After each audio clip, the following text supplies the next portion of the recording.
ప్రజారాజ్ ప్రజారాజధాని అమరావతి ప్రారంభోత్సవ కార్యక్రమానికి విచ్చేసిన గౌరవనీయ ప్రధానమంత్రి మాన్యశ్రీ నరేంద్ర మోడీ గారికి, గౌరవ ముఖ్యమంత్రి వర్యులు శ్రీ నారా చంద్రబాబు నాయుడు గారికి, ఉప ముఖ్యమంత్రి వర్యులు శ్రీ పవన్ కళ్యాణ్ గారికి, వేదికపై ఉన్న అతిరథ మహారథులకు, ఇక్కడికి విచ్చేసిన రాజధాని రైతులకు, రాష్ట్రం నలుమూల నుంచి వచ్చిన ప్రజలందరికీ నా నమస్కారాలు.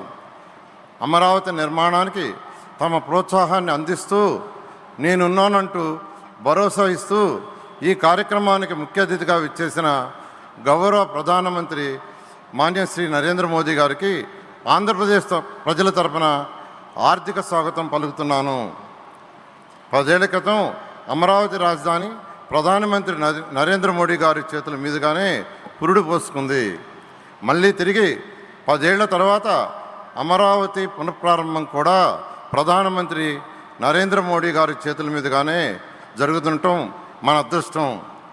రాష్ట్ర విభజన తర్వాత గౌరవ ముఖ్యమంత్రి శ్రీ నారా చంద్రబాబు నాయుడు గారు ఇచ్చిన ఒకే ఒక పిలుపుతో ఈ ప్రాంతంలోని 29 గ్రామాల్లోని 29,373 మంది రైతులు కేవలం 58 రోజుల్లోనే ఒక్కటంటే ఒక్క సమస్య కూడా లేకుండా 34,000 ఎకరాల భూమిని అమరావతి కోసం త్యాగం చేయడం దేశ చరిత్రలోనే ప్రథమం. రైతులు చేసిన త్యాగం వెలగట్టలేనిది. అమరావతి కోసం ఎన్నో త్యాగాలు చేసిన రైతులందరికీ మరొకసారి నా పాదాభినందనాలు.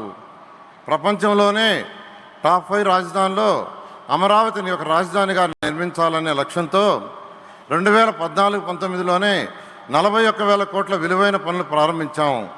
దాదాపు 9,000 కోట్ల విలువైన పనులు పూర్తి చేశాం.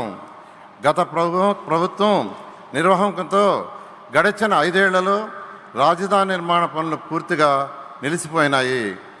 అధికారంలోకి వస్తే అమరావతిని పూర్తి చేస్తామని కూటమి పార్టీల తరఫున ఎన్నికల ముందు చెప్పాం. ప్రధానమంత్రి గారి ఆశీస్సులతో ముఖ్యమంత్రి చంద్రబాబు నాయుడు గారి సారథ్యంలో 3 ఏళ్లలో అమరావతి నిర్మాణ పనులు పూర్తి చేసేలా పక్కా ప్రణాళికతో ముందుకెళ్తున్నాం. ప్రజలకు ఇచ్చిన హామీని నిలబెట్టుకుంటాం. తరతరాలు గర్వపడేలా ప్రజా రాజధాని నిర్మిస్తాం. ధన్యవాదాలు. జై హింద్, జై అమరావతి, జై ఆంధ్రప్రదేశ్. ధన్యవాదాలు సార్. శ్రీ చంద్రబాబు నాయుడు గారి యొక్క క్యాబినెట్లో ఒక యువ ప్రతినిధి ఉన్నారు, ఒక యువతకు మార్గదర్శి ఉన్నారు. యువగళం పాదయాత్ర పేరు